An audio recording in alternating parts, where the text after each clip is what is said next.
The network is very down today, so bear with it if the signal goes in the middle of class. Let everyone join.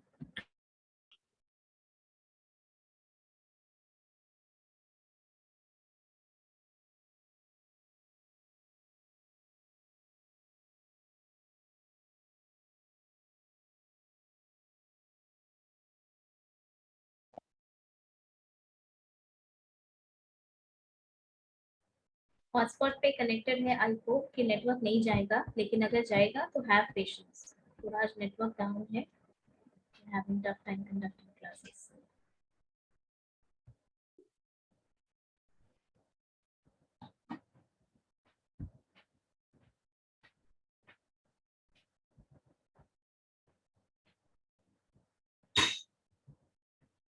Okay. In today's class, we will start a new topic, social security. तुम लोग को payroll में पढ़ाए थे, याद है?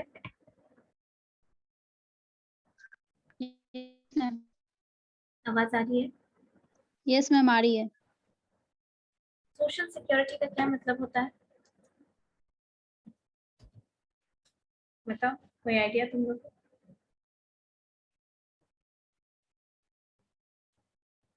देखो, हमारी लाइफ में बहुत सारी ऐसी कंटिजेंसीज होती हैं, यानी ऐसी इमरजेंसी होती है जहाँ जो लोग काम कर रहे होते हैं, for example if someone is employed in the organization या फिर अदरवाइज ऑल्सो, तो सोशल जैसे मैम सिक्योरिटी में रिटायरमेंट में मिलता है social security. Not only retirement, since retirement is one of the contingency. Yes ma'am. हाँ, वो मिलता है, लेकिन सिर्फ रिटायरमेंट में मिलता है ऐसा नहीं है। Yes ma'am. In this, we are going to study social security, क्या है, क्यों जरूरी है।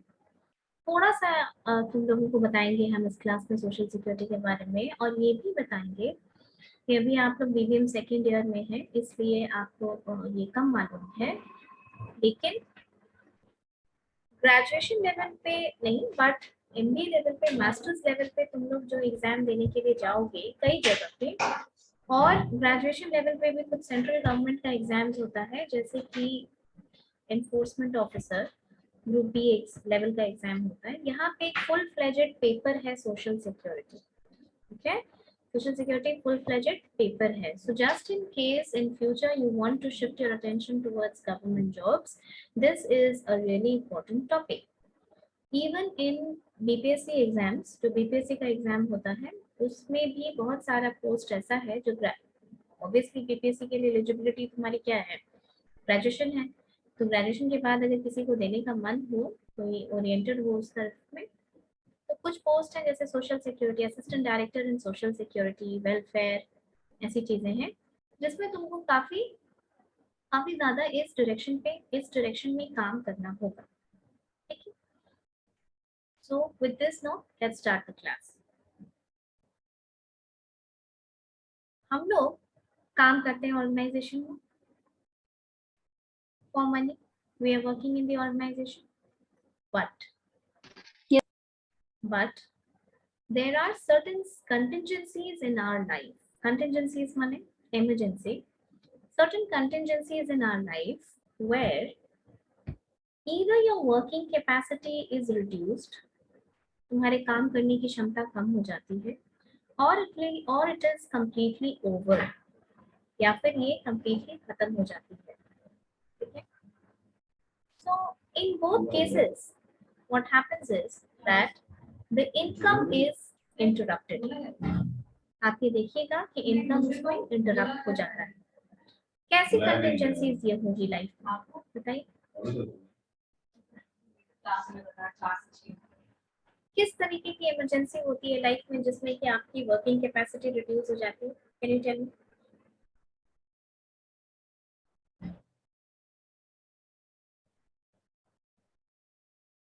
सोच के बताओ, it's a matter of common sense. कब तुम ठीक से काम नहीं, अभी तुम ठीक हो, बुखार हो जाएगा तो ठीक से काम कर मैम पाओगे? फीवर हो जाएगा, जैसे घर हाँ। में किसी का डेथ हो जाएगा, बहुत एक्सीडेंट हो जाएगा मैम। और प्रेशर रहता है मैम कि ये भी काम करना है, वो भी काम करना है, तो और मैम एक काम काम करने नहीं का कर पाएंगे। प्रेशर। ठीक है, और बीमारी में काम कर सकते हो? No No, ma'am. ma'am.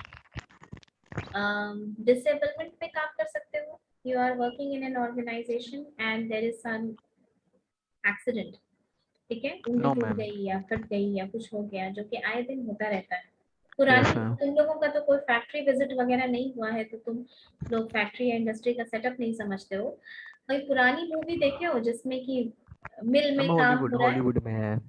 अरे हॉलीवुड कहाँ जा रहे हो तुम, बॉलीवुड की बात करो। पुरानी मूवीज देखे हो जिसमें कि मिल में वर्कर्स काम कर रहे होते हैं? Yes ma'am. Yes ma'am, lathe देखा है, जाता है, मशीन, हाथ कट देखा है जाता मैम। है। या लेथ मशीन पे काम कर रहे होते हैं और वर्कर का हाथ कट जाता है, फिर ट्रेड यूनियन का लीडर है वो उसका कॉम्पेंसेशन मांगेगा, मालिक से बोलेगा कि इसको अलग से पैसा देना चाहिए। सब देखे होंगे ना मूवी में।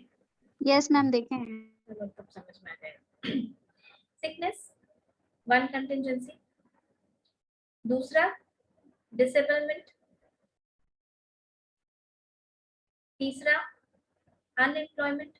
अगर आप किसी ऑर्गेनाइजेशन में काम कर रहे हैं और सडनली आपको निकाल दिया जाए अनएम्प्लॉयमेंट में, मान लो क्लोजर हो जाए यानी ऑर्गेनाइजेशन बंद हो जाए, या तुमको सिर्फ निकाल दिया जाए, या कोई और बात हो जाए, ले ऑफ करना पड़े। ले ऑफ माने टेम्पररी सस्पेंशन ऑफ वर्क, भूकंप आ गया वो सब की वजह से अगर ले ऑफ करना पड़े, तो इसमें तुम्हारी तो कोई गलती नहीं है। क्या तुम्हारा इनकम मेंटेन रहेगा? No ma'am. नहीं रहेगा ना इनकम मेंटेन, वर्किंग कैपेसिटी कम हो गई तुम्हारी। यस तो मैम।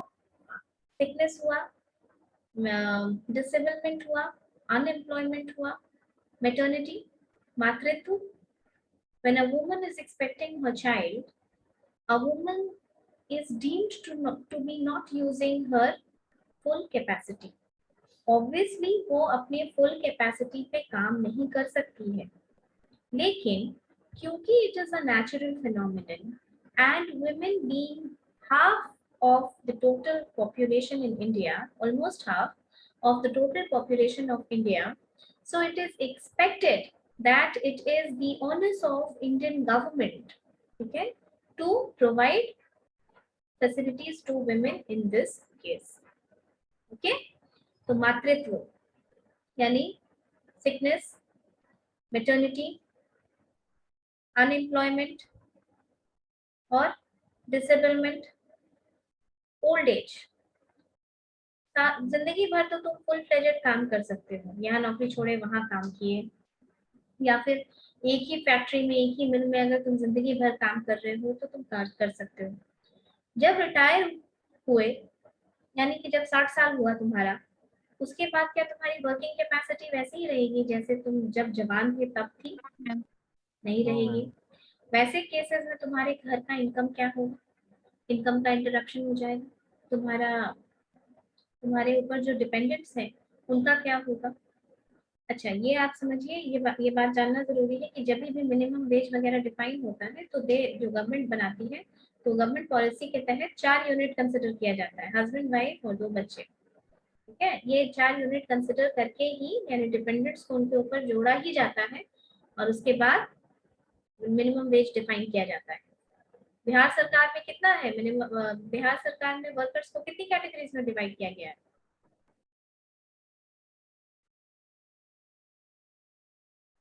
चलो नहीं पता है, लमसम अंदाज करो।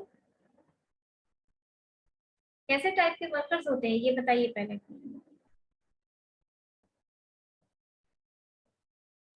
Unskilled workers, semi skilled workers, skilled workers, highly skilled workers and supervisor. These are the 5 categories in which Bihar government has divided its workers. और इन पांचों कैटेगरी के लिए मिनिमम वेज अलग अलग है, ठीक है। तो coming back to our point कि जब हम ओल्ड एज की बात करेंगे कि आपने जिंदगी भर तो आपको काम करने की क्षमता थी तो आपने कमाया खाया और डिपेंडेंट्स का टेक केयर किया। What about your old age? Who's going to take care of your old age?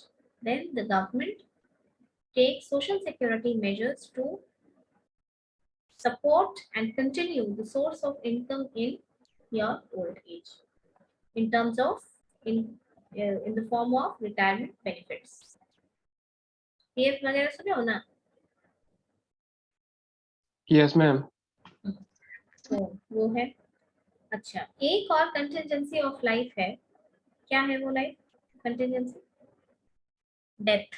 जो अभी बोला था किसी ने, रुचि ने बोला था शायद, डेथ। ये वैसी कंटिजेंसी ऑफ लाइफ है जहां वर्किंग कैपेसिटी कंप्लीटली ओवर हो जाती है। जब आदमी खत्म हो गया तो फिर वर्किंग कैपेसिटी की क्या बात करनी है। Okay, so death. अब आप ये चीज सोच सकते हैं कि अगर सडन डेथ कमाने वाले का घर में हो जाता है तो उसके बाद उसके घर की आर्थिक स्थिति की, फाइनेंशियल कंडीशंस की क्या हालत होगी। in that case how will the family take care of itself? And हमारे यहाँ अंतिम संस्कार में डेथ का भी सारी चीजें आती है ना। वो एक बहुत इंपॉर्टेंट चीज है हमारे रीति रिवाज का, चाहे वो कोई भी धर्म हो, है ना। तो उसके लिए भी एक डिसेंट तरीके से डिसीज्ड को भेजा जा सके, उसके लिए भी हम ऑर्गेनाइजेशन एज एन ऑर्गेनाइजेशन इस बात का ख्याल करते हैं। अब देखो, क्यों सोशल सिक्योरिटी के बारे में बात की गई, क्यों हमारे इंडियन गवर्नमेंट टेक केयर करती है।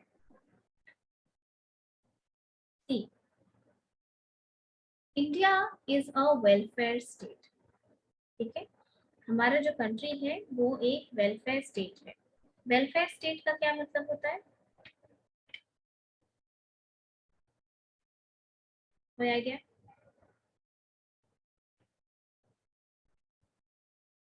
तुम लोग 11th-12th में भी तो थोड़ा बहुत पढ़े ही होंगे। वेलफेयर स्टेट का क्या मतलब होता है?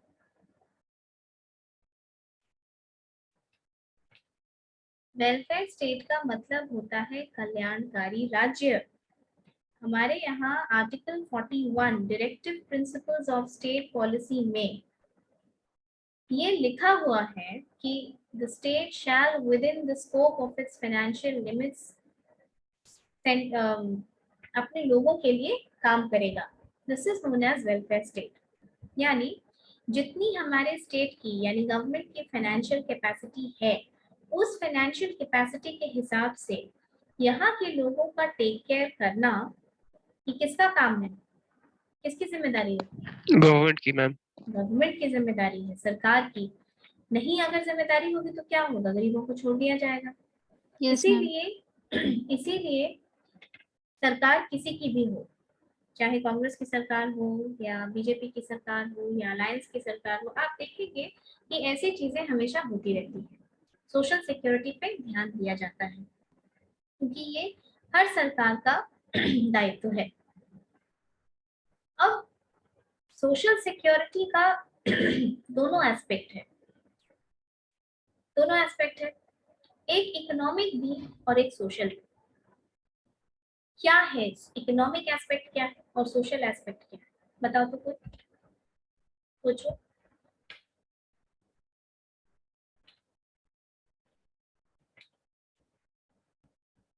बोलो। इकोनॉमिक एस्पेक्ट तो ये है कि इसमें कैश बेनिफिट्स भी प्रोवाइड किया जाता है, यानी तुरंत कोई इमरजेंसी पड़ी तो तुरंत आपको थोड़ा बहुत कैश के थ्रू कंपनसेट किया जाएगा। और सोशल एस्पेक्ट क्या है? मैम सोशल एस्पेक्ट में हम ये कह सकते हैं कि अगर किसी भी तरह का डिजास्टर आया, जैसे कि फ्लड आ गया, वोल्केनो इरप्शन हो गया या फिर अर्थक्वेक जैसे सिचुएशन में, गवर्नमेंट सोशली हेल्प करती है जितने भी पब्लिक है उनकी। ठीक है, वो नहीं कह रहे थे हम, वो असिस्टेंस मैथ आगे आने वाले क्लासेस में बताएंगे इनके। मैम देखो, जैसे अनएम्प्लॉयमेंट पुअर और मैम मैम जैसे क्राइम इनकम हो गया, इफेक्ट करता हो, एजुकेशन हो गया। ठीक है, सब पे मैम हेल्प करती है। सोशली भी थोड़ा सा अपलिफ्ट करने के लिए काम करती है। और देखो, यस मैम। सोशल सिक्योरिटी देने का एक कारण ये भी है कि अब तुम ये समझो कि जो वर्कर कैटेगरी का आदमी है जो ऑर्गेनाइजेशन में काम कर रहा है, अगर उसको एक तो सोशल सिक्योरिटी देने से स्टैंडर्ड ऑफ लिविंग बढ़ती है, दूसरी चीज कि अगर सोशल सिक्योरिटी नहीं दिया जाएगा तो, या सोशल सिक्योरिटी दो तरीके का होता है, इंश्योरेंस और असिस्टेंस, तो हम आगे आने वाले क्लासेस में बताएंगे। मान लो कि रिक्शा वाला है, वो रोज कमाता है, खाता है, चलो ठीक है, असिस्टेंस के तौर पे उसको गेहूं चावल ये सब कंट्रोल से मिलता है। लेकिन अगर ये असिस्टेंस नहीं दिया गया क्या सोशल इवल्स को ये जन्म नहीं देगा? क्या इससे सामाजिक बुराइयां जैसे कि चोरी, ट्रैफिकिंग, अगर बहुत ज्यादा गरीबी होगी तो क्या होगा? आप अभी भी आज भी आप जानते होंगे कि ह्यूमन ट्रैफिकिंग जो होती है वो बहुत बहुत गरीब जो प्रदेश है वहां से लोग लाए जाते हैं, वहां के बच्चे चुराए जाते हैं, वहां की औरतों को प्रोस्टिट्यूशन में लाया जाता है सोसाइटी में। ये मालूम है? Yes ma'am. जैसे जैसे बंगाल का बहुत पिछड़ा हुआ एरिया, उड़ीसा का बहुत पिछड़ा हुआ एरिया, ट्राइबल एरिया, झारखंड वगैरह का बहुत पिछड़ा हुआ एरिया, आप जनरली देखेंगे कि women who are forced into prostitution, they belong to these states। और जो बच्चे ट्रैफिक किए जाते हैं वो इसी जगह से आते हैं, जो लोग अपनी मजबूरी में आके अपने बच्चे या तो बेच देते हैं या वहां से उनके बच्चे उठा लिए जाते हैं। ठीक है। और चोरी वगैरह भी ज्यादा इसी केस में बढ़ता है। जैसे कोविड फर्स्ट वेव जब आया था, जब सब कुछ एकदम शट हो गया था, तो जो लोकल एरियाज में आप देखते होंगे वहां चोरी वगैरह थोड़ी बढ़ गई थी। Yes ma'am. ठीक है, क्यों नहीं बढ़ेगी? जब source of income he interrupt हो गया तो भूखे तो आप ज्यादा दिन तक रहेंगे नहीं, तो क्या नो होगा? मैम। फिर इसी तरीके की सामाजिक बुराइयों को जन्म देगा वो, यस मैम। है ना? इसीलिए सोशल सिक्योरिटी भी सरकार का देना जरूरी है ताकि समाज गलत रास्ते पे चलने से रुके। प्लस कुछ नौकरियां ऐसी हैं जहां अगर तुमको डेथ का सिक्योरिटी ना दिया जाए, जैसे कि कुछ एरियाज है, नक्सलाइट प्रोन एरिया, माओवादी एरिया जिसको कहते हैं, कश्मीर है, औरंगाबाद है, सिवान का कुछ एरिया, उसके अलावा झारखंड में कुछ जगह है, ठीक है, सुकमा, ऐसी ऐसी जगह पे अगर हमारे जवान तैनात होते हैं और उनको कोई तरीके की सोशल सिक्योरिटी नहीं है, यानी अगर उनको कुछ हो जाए तो उनके पीछे उनके परिवार का टेक केयर कौन करेगा, इन बातों का कोई ख्याल नहीं है। डू यू थिंक कि उनको मोटिवेशन रहेगा वैसे जॉब्स के लिए? No no ma'am. मैम। तो इस तरीके की नौकरी के लिए भी सोशल सिक्योरिटी की जरूरत होती है। और एक एस्पेक्ट सुनो, देखो, इंडस्ट्री में कुछ जॉब्स ऐसा होता है जो थोड़ा सा अनहाइजीनिक नेचर का माना जाता है। जैसे जब तुम लोग फैक्ट्री वगैरह में काम करने लगोगे ना, तो वेस्ट प्लांट देखना, वेस्ट प्लांट को जो क्लीन करता है ना बंदा, वो बहुत गंदगी होती है, बहुत स्मेल होता है। और स्मेल मतलब सिर्फ ऐसा स्मेल नहीं होता है जिसमें जिसमें कि तुम नाक पे हाथ रख करके और ये काम कर सकते हो। It is of extremely unhygienic nature. वैसे केसेस में बीमारी या टैंक में गिर जाने का या कुछ हजार्ड हो जाने का भी डर होता है। वैसे केसेस में अगर सोशल सिक्योरिटी प्रोवाइड की जाती है तो उस तरीके के जॉब्स को करने का मोटिवेशन हाई होता है। अंडरस्टूड? Yes Yes, ma'am. ये होता है। अब थोड़ा सा मैम बोलो। मैम सोशल सिक्योरिटी में भी गवर्नमेंट रेगुलेट करती है, उसमें दो तरह का गवर्निंग पॉलिसी आता है, फेवरेबल गवर्नमेंट पॉलिसी और unfavourable government policy. Ma'am government policy में होता है कि मैम जब गवर्नमेंट लो टैक्स लेती है और हायर सब्सिडी प्रोवाइड करती है पब्लिक को, और नॉन गवर्नमेंट पॉलिसी में होता है कि हायर टैक्स लेती है और low scale of subsidy provide करती है। But Ankit, we are not here talking about subsidy. तुम ये क्वेश्चन याद रखना, और जब सोशल सिक्योरिटी का क्लास खत्म हो जाएगा, जिस दिन हम बोलेंगे कि social security is getting over, वहां तुम समझना कि जो तुम बोल रहे हो वो सोशल सिक्योरिटी से लिंक्ड नहीं है। ठीक है, ये सोशल सिक्योरिटी से लिंक्ड नहीं है। तुम जो कह रहे हो ना वो छोटे स्केल के बिजनेस वगैरह से लिंक्ड होता है। ठीक है, यस क्योंकि मैम। सोशल सिक्योरिटी दो तरीके की ही होती है। हम बताएंगे धीरे धीरे, आराम से समझो टॉपिक को, तब समझ में भी आएगा। थोड़ा सा मैम लिख इसमें लो दो उसके आता बारे है, पब्लिक डिस्ट्रीब्यूशन सिस्टम और बफर सिस्टम। में, social insurance and social assistance. ठीक है, मैम और बफर तो पब्लिक मार्केटिंग का हो सर्विसेज। गया ना। और पब्लिक सर्विसेज जैसे इंश्योरेंस, तुम किसी ऑर्गेनाइजेशन में काम करने जाओगे तो तुमको सोशल सिक्योरिटी किस फॉर्म में मिलेगी? इंश्योरेंस के फॉर्म में। You will be insured. Understood? Yes ma'am. ठीक है, धीरे धीरे चलना आगे क्लास में, तब समझ में यस आएगा। ओके अंकित, यस मैम। Yes ma'am. लिखो सोशल सिक्योरिटी के बारे में, लिखो थोड़ा सा। अच्छा, एक और बात बता देते हैं, नाम जानना जरूरी है। जैसे हम लोग जब भी संविधान के बारे में बात करते हैं, when we talk about Indian constitution, किनका नाम दिमाग में आता है? भीमराव अम्बेडकर का नाम। भीमराव अम्बेडकर का नाम। बिल्कुल सही, भीमराव अम्बेडकर का नाम दिमाग में आता है। उसी तरीके से जब भी आप सोशल सिक्योरिटी की बात करते हैं ना, तो किसका दिमाग में नाम आता है? William Beveridge. विलियम बेवरिज ने ही सोशल सिक्योरिटी को डिफाइन किया और आगे इसको एलैबोरेट करने में बहुत हेल्प किया था। देखो, William Beveridge has defined social security as ma'am William के बाद आपने क्या बोला? William Beveridge. William लिख लोगे? WILLIAM yes William ma'am. Beveridge BEVERIDGE.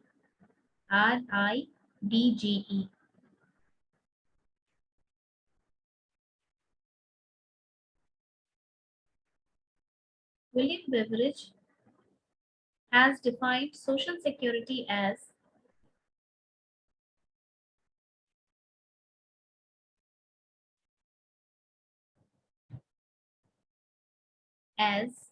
within inverted comma item, the securing of an income, the securing of an income to take the place of earnings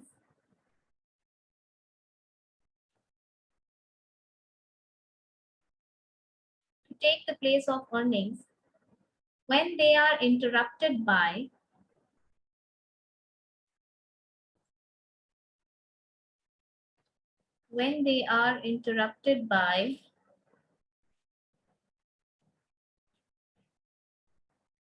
unemployment, sickness, or accident. Unemployment के बाद Unemployment, comma, sickness or accident, comma, to provide for retirement, comma, to provide for retirement through old age,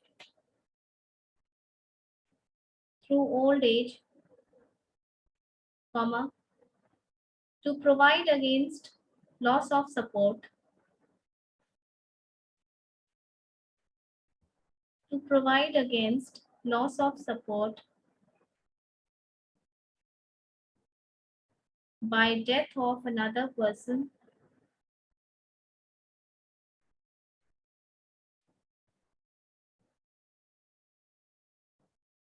by death of another person, and to meet exceptional expenditure, and to meet exceptional expenditure connected with, Vishajit, you're not writing? Connected with birth, death, or marriage.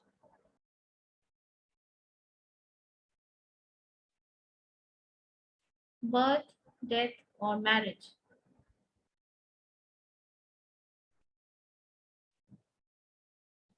The purpose of social security.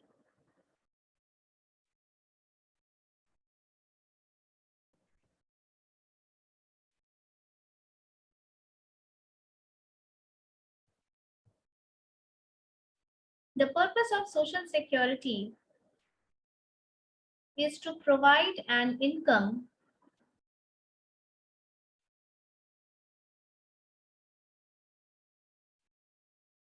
up to a minimum standard. The purpose of social security is to provide an income up to a minimum standard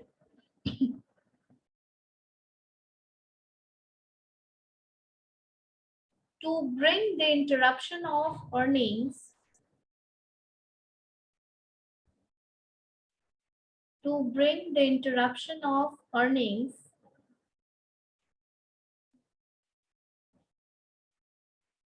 to an end as soon as possible. To an end as soon as possible.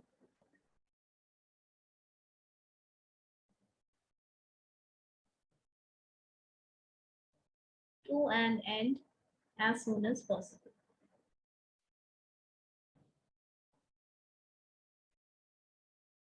ठीक है?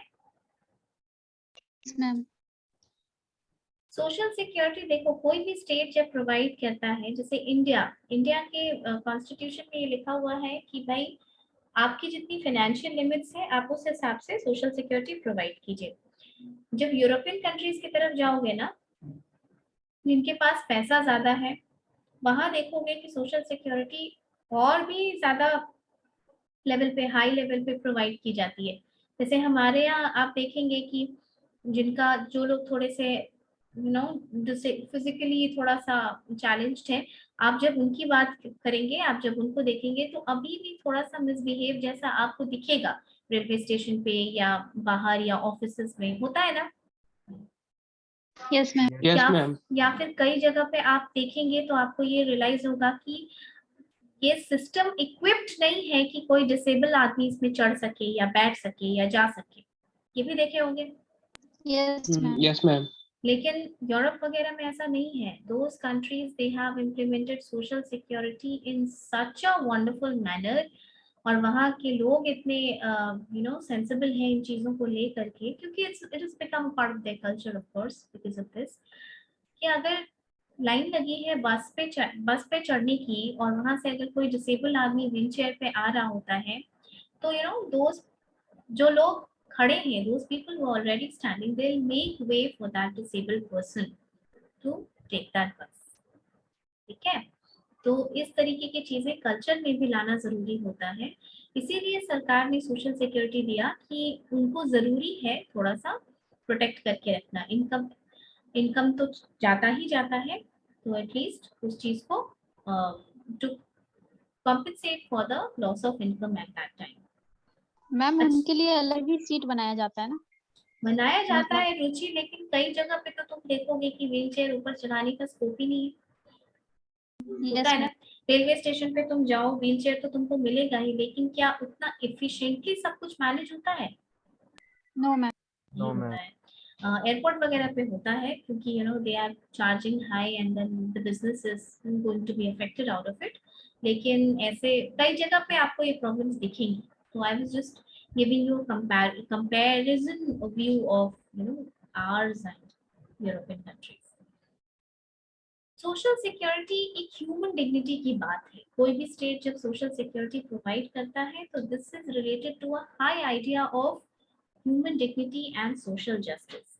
यानी socially अगर किसी को कोई setback लगा है किसी भी रीजन से, किसी कंटिजेंसी ऑफ लाइफ से, then the government takes the onus of compensating it on its behalf.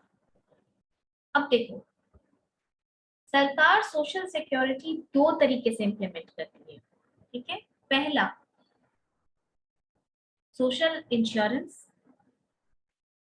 दूसरा सोशल असिस्टेंस। देखो, social security is implemented through two main veg.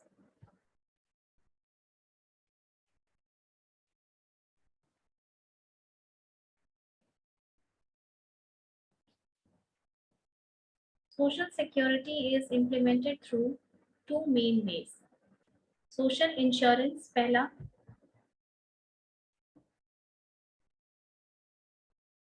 and social assistance दूसरा।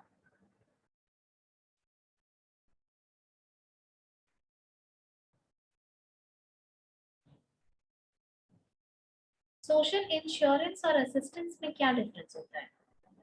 देखो, तुमको ज्यादा मतलब, तुम क्योंकि स्टूडेंट हो तो तुमको ज्यादा मतलब सोशल इंश्योरेंस से होगा, क्योंकि उसमें थोड़ा लॉ और एक्ट वगैरह रहता है जो तुमको जानना है। असिस्टेंस तुम सिर्फ जान दो, लेकिन तुमको उसमें ज्यादा डिटेल्स में नहीं जानना है। सोशल इंश्योरेंस का मतलब होता है कि तुम इंश्योर्ड हो, ऑर्गेनाइजेशन में। यानी जैसे तुम ऑर्गेनाइजेशन ज्वाइन करोगे ना, तुम्हारा पीएफ का पैसा कटना शुरू हो जाएगा, ये जानते हो? Yes ma'am. मतलब एक कंट्रीब्यूशन तुम भी दे रहे हो अपने सोशल सिक्योरिटी बेनिफिट्स के तरफ। यानी पीएफ में तुम लोग जानते होंगे कि 12% पैसा तुम्हारा कटता है और 12% एम्प्लॉयर देता है, ठीक है? तो जैसे तुम ऑर्गेनाइजेशन ज्वाइन करोगे, जब तुम्हारा प्रोविडेंट फंड का कंट्रीब्यूशन शुरू हो जाएगा, जो चीजें कंट्रीब्यूटरी हैं उसको हम कहते हैं सोशल इंश्योरेंस।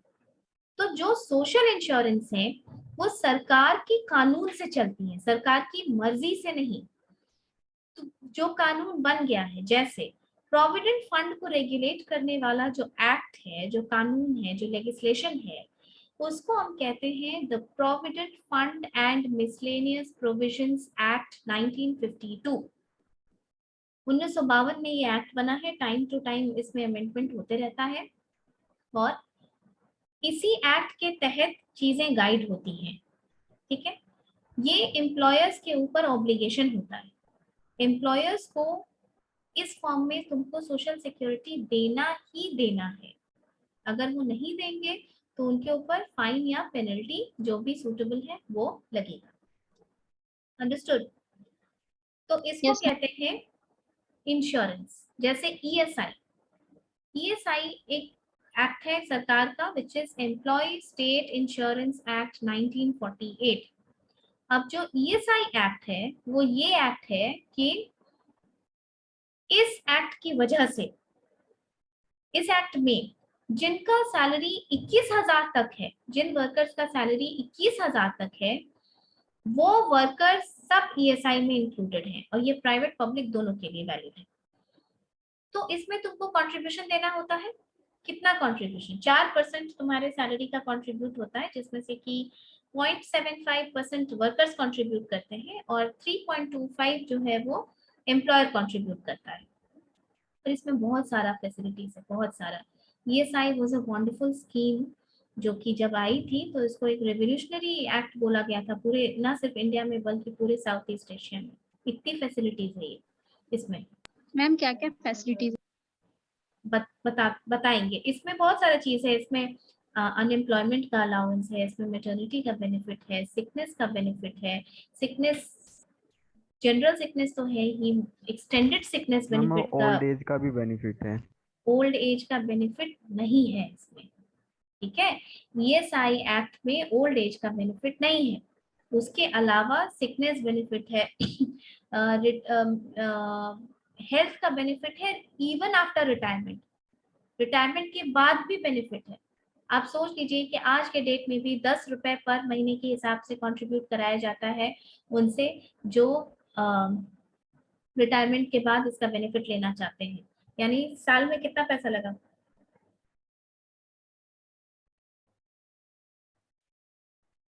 अरे 10 रुपए एक महीने में, 12 महीने में कितना रुपए लगेगा? 120। तब 120 रुपए सिर्फ सालाना पैसा पेमेंट करने से, 120 रुपए यानी 10 रुपए महीने में क्या होता है? 10 रुपए का तो चिप्स खा जाता है एक दिन में, ठीक है? तो सोच लो कि इतने कम पैसे में इतना सारा फैसिलिटीज है इसमें। मरने के बाद का भी फैसिलिटी है, फ्यूनरल बेनिफिट भी है। 15,000 रुपए उनको दिया जाता है जो लोग मर जाते हैं, उनके घर वालों को, ताकि वो इज्जत से अंतिम संस्कार कर सके, ठीक है? पटना में देखोगे ईएसआई का हॉस्पिटल है, फुलवारी शरीफ में, दीघा में, बिहटा में बन रहा है। यहाँ जो लोग ईएसआई में कवर्ड होते हैं उनके लिए ये बनाया जाता है, ठीक है? मैम, बोलो। जो आपने बोला ईएसआई का कोई हॉस्पिटल है, उसका क्या नेम है? यही है, ईएसआई हॉस्पिटल ही बोला जाता है, employ state insurance act, ESI, employees state insurance act 1948, 1948 में ये बना था एक्ट। और उसके हिसाब से ESI hospital phase wise manner में ये एक्ट लागू किया गया था, क्योंकि हॉस्पिटल वगैरह भी चाहिए होता है ना, तो हॉस्पिटल वगैरह बनने में तो टाइम लगता है, इसीलिए यस उसको मैम। उसी तरीके से लागू किया गया था। ओके, तो इसको बोलोगे तुम इंश्योरेंस, सोशल इंश्योरेंस, जहां कि तुम्हारा भी थोड़ा कंट्रीब्यूशन है। लेकिन असिस्टेंस का मतलब क्या होता है ये बताओ जरा।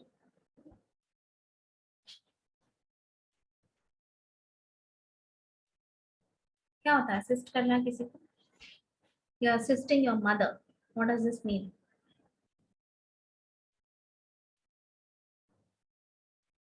हेल्प करना। असिस्टेंस का मतलब हेल्प और हम help- सपोर्ट बस करना कि हेल्प और करना। सपोर्ट करना। हाँ बस सपोर्ट करना, हेल्प करना। अच्छा ये बताओ, किसी को हेल्प करने के लिए, किसी को सपोर्ट करने के लिए तुम कोई पैसे चार्ज करते हो? No No, ma'am. ma'am. नहीं नो करते हो मैम। ना।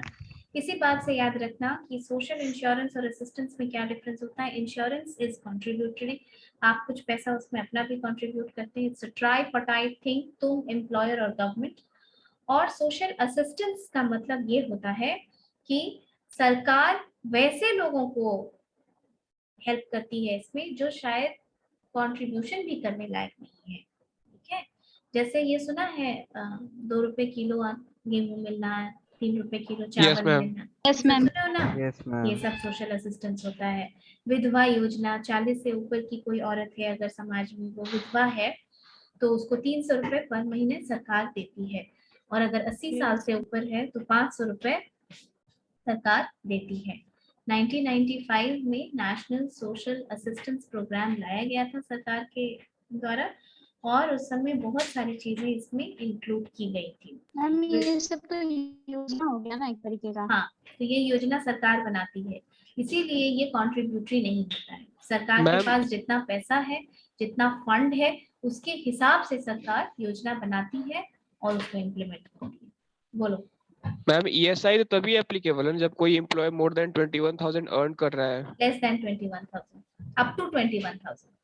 अप टू 21,000 में। Okay ma'am. लेकिन एक बार जो इंश्योर्ड है वो इंश्योर्ड रहेगा। ठीक है, तो एलिजिबिलिटी बनाई गई है। तो ऐसे जो चीजें होती है जैसे सोशल असिस्टेंस, इनके लिए मींस टेस्ट दिया जाता है। मींस टेस्ट का मतलब उनको अपना नीड शो करना होता है सरकार को। जैसे बीपीएल सुने हो तुम लोग? Below poverty line. Yes ma'am. Yes, ma'am. BPL, तो बीपीएल का जो फैसिलिटी है वो सब नहीं उठा सकते, वो सिर्फ बीपीएल वाले उठा सकते हैं। Yes, ma'am. Yes, जिसका ma'am. BPL हाँ, तो बीपीएल का कार्ड बनता है, ये मालूम है ना? Yes ma'am. Yes, ma'am. Card बनता है। बीपीएल कार्ड बनता है, एपीएल कार्ड बनता है। ये क्या होता है? ये एक नीड टेस्ट है। तुम ये प्रूव कर रहे हो कि हमको इतनी इसकी जरूरत है, हम बिलो पॉवर्टी लाइन है, हम सेल्फ हेल्प में सक्षम नहीं है, तो हमको अनाज दिया जाए, या उस फॉर दैट मैटर और भी ऐसी चीजें। ठीक है, यस मैम। Yes, ma'am. तो this is social assistance and social insurance, ये दोनों। अब थोड़ा एक्ट है, वो हम अगले क्लास में तुम लोग को बताएंगे। एक दिन में थोड़ा ज्यादा इंफॉर्मेशन ओवरलोड हो जाएगा। सोशल इंश्योरेंस पे आप ज्यादा फोकस करेंगे क्योंकि आप लोग को लॉ थोड़ा जानना है, पढ़ना है।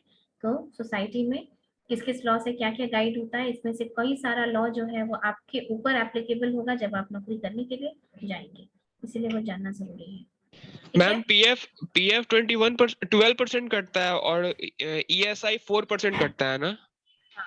12% तुम देते हो और 12% तुम्हारा एम्प्लॉयर देता है। ठीक है, तो यस मैम। 24%। और ईएसआई 4% कटता है, जिसमें से कि do not log out anyone, okay, I am taking your attendance. और ईएसआई 4% कटता है, जिसमें से कि 0.75% तुम्हारा कंट्रीब्यूशन होता है और 3.25 इसका कंट्रीब्यूशन होता है। बताओ, एम्प्लॉयर का। ठीक है, समझ में आया? Yes ma'am. 0.75 तुम्हारा कंट्रीब्यूशन और 3.25 एम्प्लॉयर का कंट्रीब्यूशन है। सोच लो कि 1% भी तुमको सैलरी का बिना कंट्रीब्यूट किए हुए इतनी फैसिलिटी सरकार देती है। ये सोशल सिक्योरिटी है, ये एक वेलफेयर मेजर है जो इंडियन गवर्नमेंट करती है। सोशल असिस्टेंस में भी बहुत सारी ऐसी चीजें हैं जो सरकार लाती है ताकि समाज में गरीबी भी कुछ हद तक कम हो, सोशल बुराइयां भी ना हो, और इकोनॉमिकली भी हेल्प करना ये समाज की जिम्मेदारी है। ठीक है, मैम एक डाउट था। बोलो। मैम ट्रेनिंग को किसने डिफाइन किया मैम? किसको? मैम ट्रेनिंग को। ट्रेनिंग को यस मैम। बहुत लोगों ने डिफाइन किया होगा। वो तो मैम तुम नाम बता दीजिए मैम। ट्रेनिंग को बहुत लोगों डिफाइन किया, हमको क्वेश्चन समझ में नहीं आ रहा है। मतलब तुम कोई पर्टिकुलर डेफिनेशन दोगे तब ना। फ्लिपो ने डिफाइन किया है, फ्लिपो का एक अपना है डेफिनेशन दिया हुआ। ठीक है, तो वो तो डिपेंड करता है ना कि तुमने क्या देखा, क्या कौन सा डेफिनेशन है। चलो will sign off for this class, in the next class will continue with few laws. कुछ कुछ लॉ है जो तुम लोग वर्कशॉप कर रहे हो ना, तो इसलिए हम ज्यादा लिखवाएंगे नहीं, समझाएंगे ज्यादा, समझ लो ताकि तुमको काम आए। एचआरएम तो ऐसे भी पढ़ने ही वाले हो, तो इसलिए बहुत लिखवाने का काम नहीं है।